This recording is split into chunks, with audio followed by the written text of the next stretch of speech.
월가 전문가들이 분석한 3월 FOMC 금리 동결의 모든 것. 인트로 및 훅 인트로 앤드 훅. 긴급하고 비장한 톤으로. 방금 전 미 연준이 2026년 3월 기준금리 목표 범위를 현행 3.50%에서 3.75%로 유지하기로 결정했습니다. 시장이 어느 정도 예상했던 결과이긴 합니다만 정말 중요한 이야기는 지금부터입니다. 월가에서는 이번 동결을 단순한 숨고르기가 아니라 폭풍전의 고요라고 평가하고 있습니다. 대체 왜 이런 분석이 나오는 걸까요? 이번 연준의 결정은 단순히 금리를 묶어둔 것이 아닙니다. 좀처럼 잡히지 않는 인플레이션과 흔들리는 고용시장 사이에서 연준이 얼마나 아슬아슬한 줄타기를 하고 있는지 그 속내가 고스란히 드러난 사건입니다.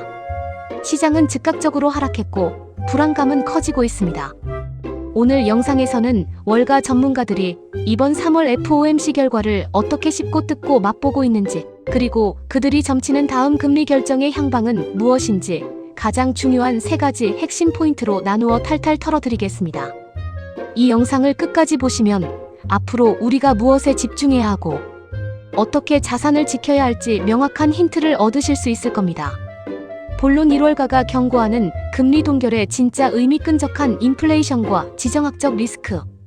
첫째, 월가는 연준의 발목을 잡고 있는 끈적한 인플레이션과 지정학적 리스크를 가장 큰 문제로 보고 있습니다.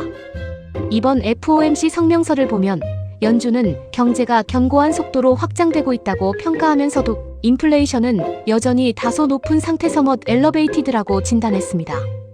바로 이 다소 높다는 표현, 여기에 모든 문제의 실마리가 숨어 있습니다. 연준의 목표 물가 상승률은 2%입니다.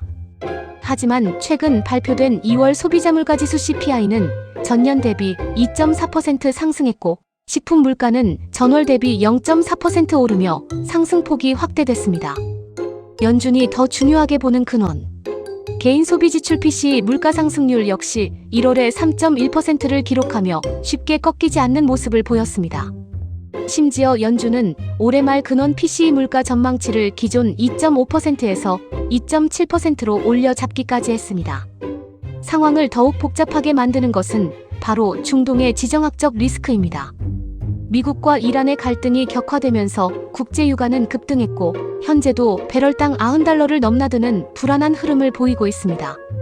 파월 의장 역시 기자회견에서 중동 사태가 미국 경제에 미칠 영향은 불확실하다 UNCERTAIN고 여러 번 강조했습니다. 월가 전문가들은 바로 이 2가지, 즉 잡히지 않는 물가와 예측 불가능한 유가 상승이 연준의 손발을 묶었다고 분석합니다. 모건 스탠리의 한 전문가는 에너지 가격 급등이 가져올 경제적 비용이 아직 불분명한 만큼 파월 의장이 향후 금리 인하에 신중한 태도를 보이는 것은 당연하다고 평가했습니다. 골드만삭스는 이란 분쟁에 따른 인플레이션 압력을 이유로 첫 금리 인하 예상 시점을 6월에서 9월로 늦추기도 했습니다. 결국 연준은 인플레이션이라는 불씨가 아직 꺼지지 않은 상황에서 유가라는 기름이 부어질 가능성을 극도로 경계하고 있는 겁니다. 이런 상황에서 섣불리 금리를 내렸다가는 불길에 부채질하는 꼴이 될 수 있다는 공포. 이것이 이번 금리 동결 결정의 가장 깊은 배경이라고 월가는 해석하고 있습니다. 본론 이 연준의 속마음 엿보기 분열된 점도표와 파월의 숨은 의도. 둘째, 점도표와 파월 의장의 발언을 뜯어보면 연준 내부의 고민과 균열이 얼마나 심각한지 알 수 있습니다. 이번 금리 동결 결정은 만장일치가 아니었습니다.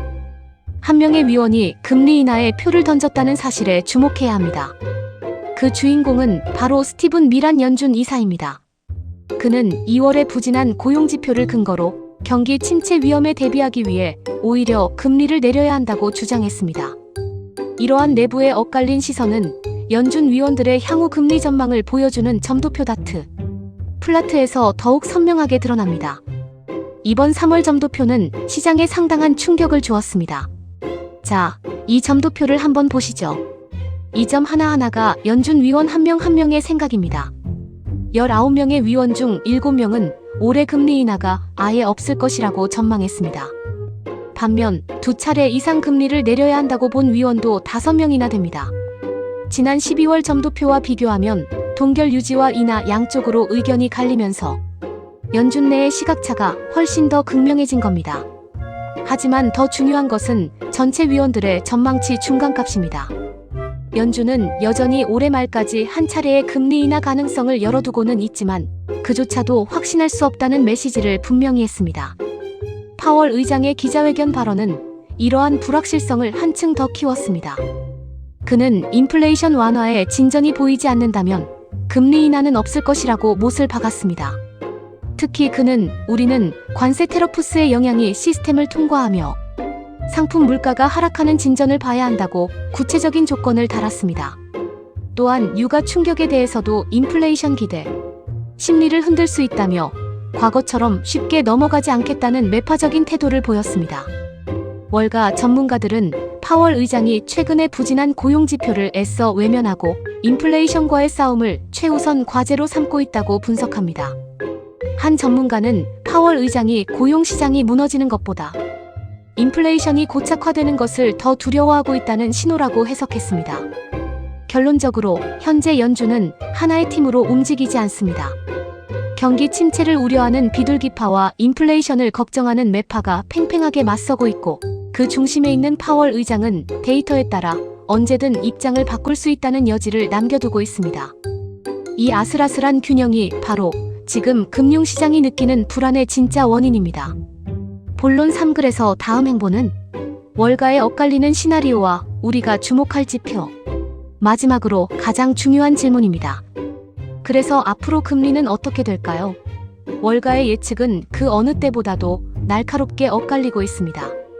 이번 FOMC 회의 직후 시장의 기대는 급격하게 얼어붙었습니다. 한 달 전만 해도 연내 금리 인하를 낙관했지만 이제는 연말까지 금리가 동결될 가능성을 높게 보고 있으며 심지어 금리 인상 가능성까지 가격에 반영하기 시작했습니다. 그야말로 시장의 분위기가 180도 바뀐 것입니다. 주요 투자은행들의 전망도 제각각입니다. 먼저 가장 비관적인 시나리오를 내놓는 곳은 JP모건입니다. JP모건은 연준이 올해 금리를 단 한 차례도 인하하지 않을 것이라는 기존의 제로영의 전망을 유지했습니다. 중동발 유가 급등과 고착화된 인플레이션을 근거로 사실상 금리 인하는 물 건너갔다고 진단한 겁니다. 반면 골드만삭스는 여전히 연내 두 차례의 금리 인하를 예상하지만 그 시점을 9월과 12월로 늦췄습니다. 노동시장이 눈에 띄게 약화되고 인플레이션이 안정되는 것을 확인해야만 연준이 움직일 것이라고 분석했습니다. 대부분의 다른 주요 은행들도 연내 12회 인하를 예상하고 있지만 이처럼 전망이 엇갈리는 상황 자체가 이례적입니다. 이렇게 월가의 의견이 분분한 이유는 연준 스스로 데이터를 보고 결정하겠다 데이터 마이너스 디펜던트는 입장을 명확히 했기 때문입니다. 앞으로 발표될 경제 지표에 따라 모든 것이 결정된다는 뜻이죠. 그렇다면 우리 투자자들이 앞으로 달력에 빨간 동그라미를 쳐놓고 반드시 확인해야 할 핵심 지표는 무엇일까요? 첫째, 단연 물가 지표입니다. 특히 연준이 주시하는 근원 PCE 개인 소비 지출 물가 지표의 향방이 금리 인하의 첫 번째 관문입니다. 파월 의장이 언급했듯 관세 효과가 사라지면서 상품 물가가 안정되는 모습이 나타나는지가 중요합니다. 둘째, 고용 보고서입니다. 스티븐 미란 이사가 금리 인하를 주장한 근거가 바로 고용 둔화였습니다.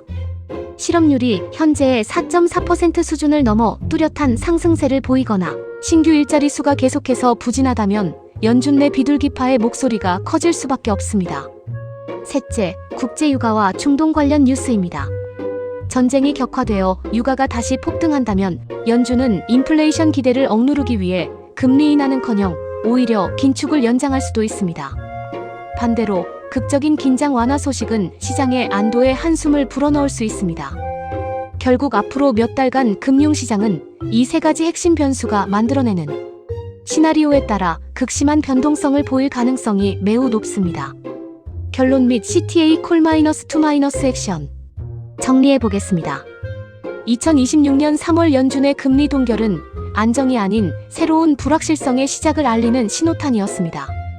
끈적한 인플레이션과 중동 리스크라는 현실의 벽 앞에서 연준은 섣불리 움직이지 못하고 있습니다. 점도표를 통해 확인된 연준 내부의 분열과 파월 의장의 신중한 발언은 앞으로의 통화 정책 경로가 결코 순탄치 않을 것임을 보여줍니다.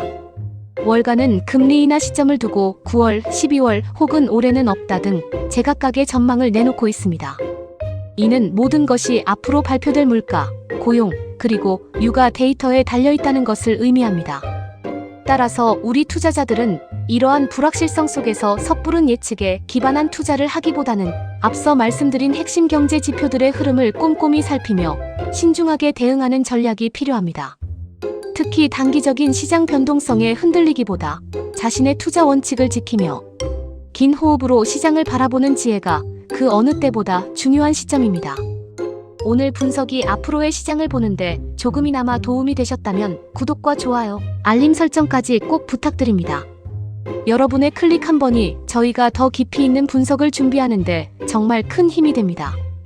다음 영상에서는 오늘 다룬 핵심 변수들이 실제 시장에 어떤 영향을 미치고 있는지 더욱 구체적인 투자 전략과 함께 찾아뵙겠습니다. 감사합니다.